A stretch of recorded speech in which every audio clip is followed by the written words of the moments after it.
and pull off. Looks like this is gonna be a lot of those. Okay, so that was not easy. It ended up chipping off, flaking off, and I really had to use some elbow grease to get in there. If you have purple tint, there's nothing to get around, no way to get around it. You're gonna have a hard time getting it off. In my arsenal of tools here, this is, oh, you don't need this. You need that. These are things that you'll be needing for the job. Starting out here, lots of microfiber towels. Those come handy, cleaning all the dirt out of the cracks and cleaning the window afterwards. We got a couple straight edges here. This one's for small cuts and for longer cuts if you happen to need it, or if you want to straighten up a line. These trucks have a lot of straight lines, so that's helpful. Olfa knives, this 9mm snap-off blades. You want to have plenty of them. Always start with the new one. 4-inch scraper blades, racers. This is good if you have flat glass. 1-inch or 2-inch scrapers, razor blades. We use lots of these. A holder is nice to have too. My rule is if you drop one of these on the concrete, throw it away and never use it on the glass. This is for getting windshield wipers off if you're doing a whole windshield. It's nice to have that. Sharpie to make your marks for your brow. I call it a door clip popper for getting the door panels off if you need to. I never take them off, but you want one of those to use that if you're going to, so you don't break clips. This is really handy for tucking tint. That's pretty much the only thing I use it for, is tucking tint and getting in the sides. This is the glass cleaner I use. I buy this by the case. It's ammonia free. That's pretty much all you need to look for. Anything that's ammonia free is good for tint. This is one of my favorite prepping, like final prep, when you prep the glass right before installing the tint. This is a great tool to use because it's got the corners that go out like that, and it just gets in the sides really well. So you can spray it with water and then squeegee it down one final time right before you install the tint, and it's really good at getting every bit of the water squeegeed off perfectly, so you have near perfectly clean window. So this tool is one of my favorites.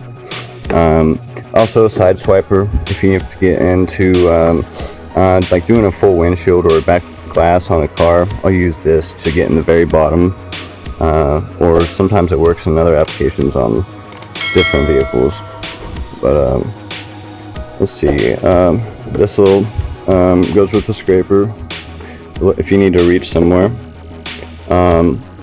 For tint removal, this is filled with adhesive remover.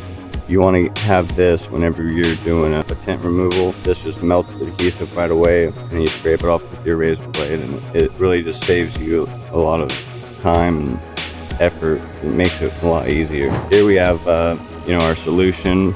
I use Dawn dish soap and water, and I try to just get like this light blue tint to it. I don't really measure it. I just pour it in until it kind of is light blue.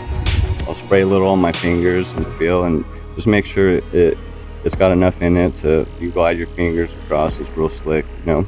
You want a heat gun. This is from Harbor Freight. It's really good because you can adjust the temperature. I like to have one with adjustable temperature because it just comes in handy because you can get it to the right temperature that you want. Some tints, maybe if you're using a different brand, you might want to have a little more heat to it. This is Armalin Blue Max. These are the best in the line that you can get. I like it because it has this plate in the back, and the bolts, they go right through the rubber part of the squeegee, and it really just gives it nice clamping pressure. It just is distributed really well across here, and it just works great. Okay, now for the fun part, the removal.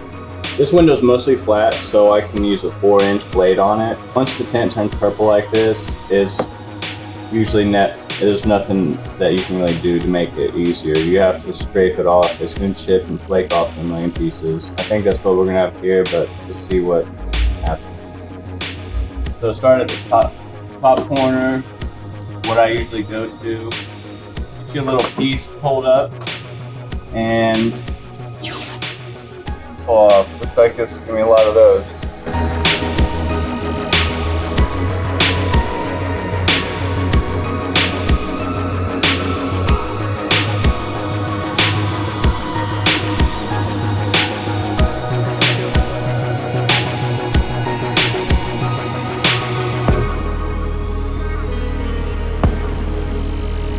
Okay, so that was not easy. Ended up chipping off, flaking off, and I really had to use some elbow grease to get in there. If you have purple tint, there's nothing to get around, no way to get around it. You're gonna have a hard time getting it off. Nothing you can do. Good old-fashioned elbow grease would get her off though. So we're gonna cut the window. On these, it's real easy. You have a black line on each side that you can kind of follow along there. You don't have much room past it though. Maybe 1/8 of an inch, 3/16 of an inch probably, close to there. Not very much room, so you want to cut it as close as you can to the black line, but you want it just barely overhanging so you get that coverage. I've got a light behind here so I can see.